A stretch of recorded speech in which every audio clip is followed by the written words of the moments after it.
Donc, on commence par familia, qui en russe, le terme familia ne décrit pas votre cercle familial, il désigne en fait votre nom de famille. Donc, le passeport est peut-être pas tout à fait approprié, mais c'est votre nom de famille, familia. Le troisième mot, c'est magazine. Magazine se traduit par magasin en français. Par contre, le magazine tel que Paris Match ou Le Point se dit en russe journal, et le journal tel que Le Figaro ou Le Monde se dit en russe gazeta. Physique.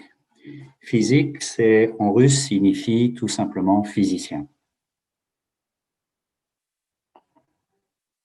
Résumé, si vous êtes à la recherche d'un emploi en Russie, votre futur employeur peut vous demande de lui faire parvenir un résumé. En russe, cela désigne en réalité le CV, qui en finale correspond bien au résumé de votre vie. Jalousie. Le terme russe ne signifie pas purement et simplement jalousie, comme en français. Il est la traduction du français store. Et ce mot a été influencé par la culture orientale, où les hommes cachaient leurs femmes des regards étrangers, et les stores étaient à cet effet une installation idéale, puisque tout en laissant passer la lumière, ils dissimulaient la beauté de leurs épouses aux yeux des passants de la rue. Kotlieta.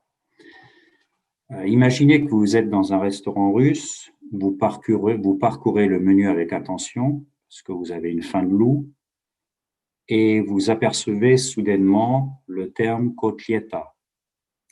Vous commandez sans tarder, pensant recevoir une côte ou côtelette de bœuf. Vous serez rapidement déçu, car vous allez voir arriver un tout autre mets. C'est en fait une croquette de farce à la viande, enrobée de panure et frites. Il s'agit en fait d'un incontournable de la gastronomie russe, et les pojarskie kotleti au poulet sont très fréquents. Pigeon.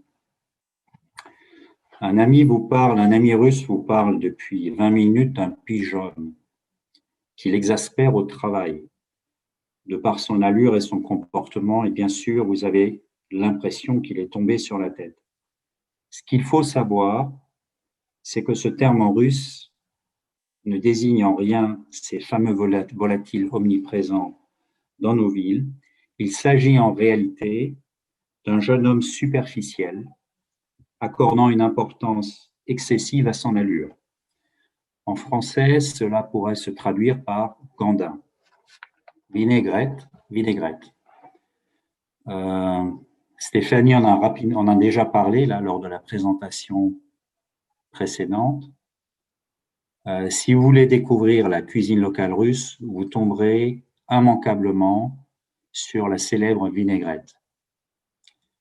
Malgré le fait qu'il soit l'homophone parfait du français vinaigrette, il n'est pas ici question de cette sauce dont on a tous l'habitude. En fait, c'est le nom d'une incontournable salade composée de betteraves, pommes de terre, choux, oignons, carottes, petits pois et concombres.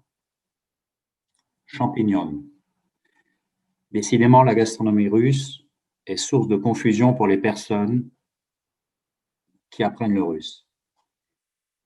Il serait tentant de penser que le terme champignon désigne n'importe quel champignon. En réalité, il n'inclut que les agarics, c'est-à-dire des champignons plus communément appelés champignons de Paris. Pomada. Si votre petite amie russe vous demande si elle a bien appliqué sa pommade et vous ne savez pas où regarder, rien de plus simple, elle ne fait pas allusion à une énigmatique pommade, mais à son rouge à lèvres. Fourchette. Fourchette, si vos collègues de travail vous convient amicalement à prendre part à une fourchette et vous êtes dans l'embarras ne sachant pas de quelle pratique étrange ils retournent, Rien à craindre cependant, il s'agit en réalité ni plus ni moins que d'un buffet.